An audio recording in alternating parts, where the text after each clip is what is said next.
तीन भुवन में सार वीतराग विज्ञानता शिव स्वरूप शिवकार नमः त्रियोग समारिके जी त्रिभुवन में जीव अनंत सुख चाहे दुख ते भयवंत ताते दुख हारी सुखकार कहे सीख गुरु करुणाधार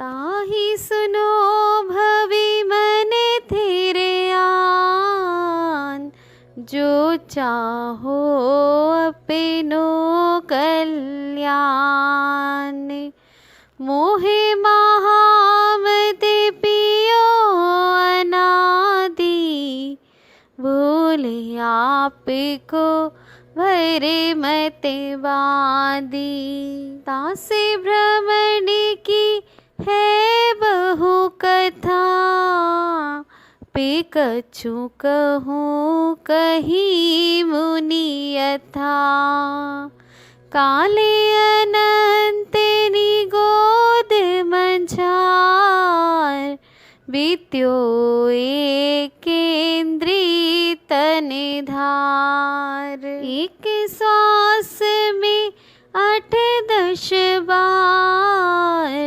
जन्म्यो मर्यो भर्यो दुख भार निकसी भूमि जल पावक भयो पवन प्रत्येक वनस्पति थयो दुर्लभ लही जो चिंतामणि तो पर्याय लही त्रसितणी लट पीपले अलियादि शरीर धर धरे मरियो सही बहु पी कब हो पचेंद्रिय पशु भयो मन बिन निपटे अज्ञानी थयो सिंहादिक सैनी हवे क्रूर निर्बल पशु हति खाए भूर कब हुआ आप भयो बलहीन सबल निकरी खायो अति दीन छेदन भेदन भूख प्यास भार बहन ही में आतप त्रास बद बंधन आदिक दुख घने कोट जीभिते जात ना भने अति संक्लेश भावते मरियो घोर शुभ्र सागर में परियो ताहा भूमि पर सत दुख इसो बिच्छू सहस डसे नहीं तिसो ताहा रात श्रोणित वाहिनी कमकुल कलित देह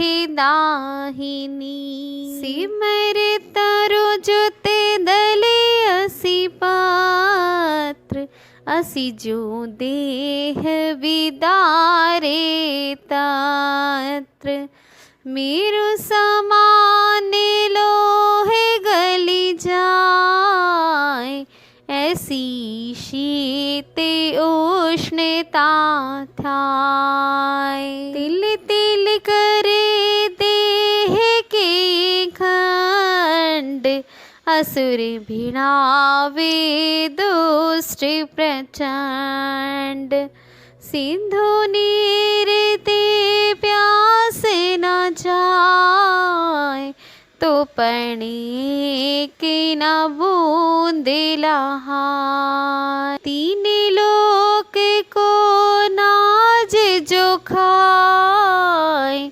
मीटे न भूख कणा न लहाय। ये दुख बहु सागर लो सहे, करम जोग ते नर गति लहे। जननी उदर बस्यो नव मास, अंग सकोच ते पाई त्रास। निकसित जे दुख पाए घोर, तिनको कहते नावे और। बालिपने में ज्ञान न लहो, तरुण समय तरुणी रति रहो। अर्ध मृतक समय बूढ़ापनो, कैसी रूप लखे आपनो। कभी अकाम निर्जरा करे, भवन त्रेक में सुर तन धरे। विष चाहे दावान लिद हो, वरत विलाप करते दुख सयो। जो विमान वासी हो थाय, समिक दर्शन बिन दुख पाय। कहते चेतावर तन धरे, यो परिवर तन पूरे करे। यो परिवर तन पूरे करे। यो परिवर तन पूरे करे। मैं अपनी मनविच काय को संभाल करके तीन लोक में उत्तम आनंद रूप और सुख करने वाली ऐसी वीतराग स्वरूप केवल ज्ञान रूपी विद्या को नमस्कार करता हूँ। तीन लोक में जो अनंत जीव हैं, वे सभी सुख चाहते हैं और दुख से भयभीत हैं। इसलिए निर्गंत गुरु ने करुणा से द्रवीभूत होकर दुखी जीवों को ऐसा उपदेश दिया है जो दुख को दूर करने वाला और सच्चे आत्म सुख को देने वाला है। हे भव्य जीवों, यदि तुम अपना कल्याण या अपनी भलाई चाहते हो तो गुरु का उपदेश मन को एकाग्र करके सुनो। हे भव्य जीव, जो अपना भला चाहते हो तो उस शिक्षा को मन रोक करके सुनो। यह जीव अनादिकाल से मोह रूपी तेज मदिरा को पिए हुए और अपनी आत्मा के स्वरूप को भूले हुए बेमतलब फिरता आया है।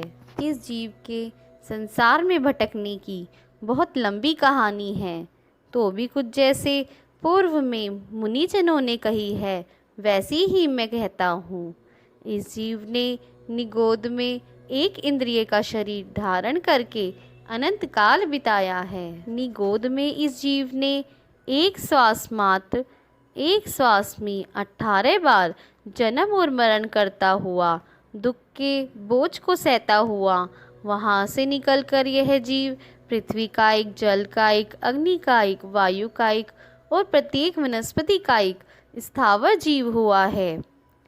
जैसे चिंतामणि रत्न बड़ी कठिनाई से मिलता है, उसी प्रकार त्रस पर्याय बड़ी कठिनाई से मिलती है। त्रस पर्याय में भी जब इस जीव ने लठ, चींटी, भोरा आदि के शरीर को बार बार धारण किया और मरा तो वहाँ भी बहुत दुख ही सहन किया। कभी यह जीव निर्बल पशु हुआ तो बलवान हिंसक पशुओं द्वारा खाया गया, इससे बहुत दुखी हुआ। यदि खाया न गया और बचा रहा तो छेदा जाना, भीदा जाना, भूख प्यास सहना, भारी बोझा ढोना, सर्दी गर्मी सहना आदि अनेक प्रकार के दुख उठाता रहा। नरक भूमि को छूने मात्र से हजारों बिच्छुओं के एक साथ काटने से भी अधिक दुख प्राप्त होता है। वहाँ बहने वाली नदी का नाम है वैतरणी, जिसमें खून, पीव एवं कीड़े भरे रहते हैं। नरक में सेमर नाम का वृक्ष अपनी तलवार के समान पत्तों से नारकियों के शरीर के टुकड़े टुकड़े करके महान दुख देता है, तथा वहाँ मेरु पर्वत के समान विशाल लोहे के गोले के भी गलने जैसी सर्दी गर्मी पड़ती है। असुर कुमार नामक जाति के देव तृतीय नरक तक जाकर उन नारकियों को आपस में लड़ाते हैं। वहाँ प्यास की इतनी बाधा होती है कि समुद्र भर भी पानी पी जावे तो शांत नहीं होगी, किंतु एक बूंद पानी भी वहाँ नहीं मिलता है। 3 लोक का पूरा अन्न खा जावे ऐसी भूख नरक में लगती है, किंतु एक कण भी वहाँ नहीं मिलता। 10,000 वर्ष से लेकर 33 सागरों तक ये दुख नरक में सहन करने पड़ते हैं। पुनः कर्म योग से वहाँ से निकलकर मनुष्य गति में भी जन्म धारण कर लेते हैं। मनुष्य गति में 9 मास तक माता के गर्भ में रहना पड़ता है, जहाँ अंगों के सिकुड़ने से अत्यंत दुख होता है तथा जन्म लेते समय तीव्र वेदना होती है, जो बाद में मनुष्य भूल जाता है और इस अनमोल मानव शरीर से भी अन्याय युक्त कार्य करने लगता है। बाल्य अवस्था अज्ञानता में, तरुण अवस्था विषय सेवन में और वृद्धावस्था अर्धमृतक के समान इस मानव ने अनादिकाल से व्यतीत की है, इसलिए आत्मस्वरूप की पहचान नहीं हो पाई।